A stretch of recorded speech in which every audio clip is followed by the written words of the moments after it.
নিজের আসনে উপবিষ্ট হইয়াছে, সর্বদাই ভাবে পূর্ণ ভাব চোখে রাখালকে দর্শন করিতেছে।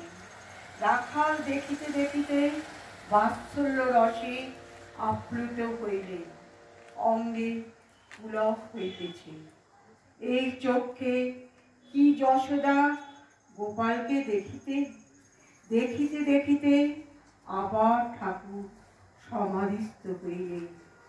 ঘরের মধ্যস্থ ভক্তেরা অবাক ও নিঃশব্দ হইয়া ঠাকুর ও শ্রীরামকৃষ্ণের এই অদ্ভুত ভাবাবস্থা দর্শন করিতেছে। কিঞ্চিৎ প্রকৃতিস্থ হইয়া বলিতেছে, রাখালকে দেখে উদ্দীপন কেন হয়? যত এগিয়ে যাবে ততই ঐশ্বর্যের ভাব কম পড়ে যাবে।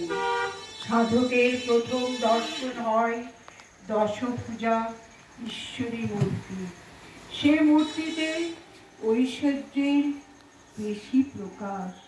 তারপর দর্শন দ্বিভুজা, তখন 10 হাত নাই, অত অস্ত্রশস্ত্র নাই। তারপর গোপাল মূর্তি দর্শন, কোনো ঐশ্বর্য নাই, কেবল কচি ছেলের মূর্তি। এরপরেও আছে কেবল জ্যোতি দর্শন। সমাধির পর ব্রহ্মজ্ঞানের অবস্থা বিচার ও আসক্তি ত্যাগ। তাকে লাভ হলে তাতে সমাধিস্থ হলে জ্ঞান বিচার আর থাকে না। জ্ঞান বিচার আর কতক্ষণ?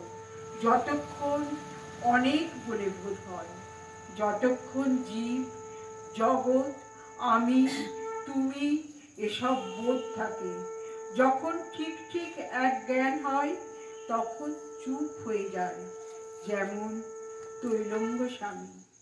ব্রাহ্মণ ভোজনের সময় দেখো নাই, প্রথমটা খুব হইচই, পেট যত ভরে আসছে ততই হইচই কমে যাচ্ছে।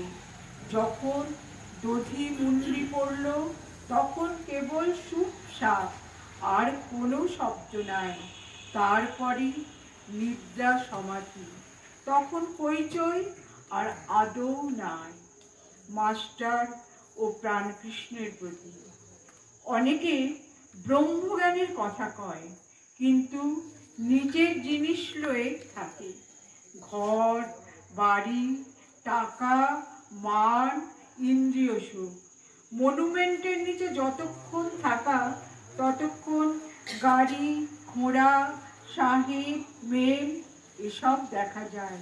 ওপরে উঠলে কেবল আকাশ সমুদ্র ধুধু করছে। বাড়ি ঘোড়া গাড়ি মানুষ এসব আর ভালো লাগে না, এসব পিঁপড়ের মতো দেখায়। ব্রহ্মজ্ঞান হলে সংসার শক্তি কামিনী কাঞ্চনে উৎসাহ সব চলে যায়, সব শান্তি হয়ে যায়। কাঠ পোড়বার সময় অনেক পরপর শব্দ আর আগুনের ঝাঁজ।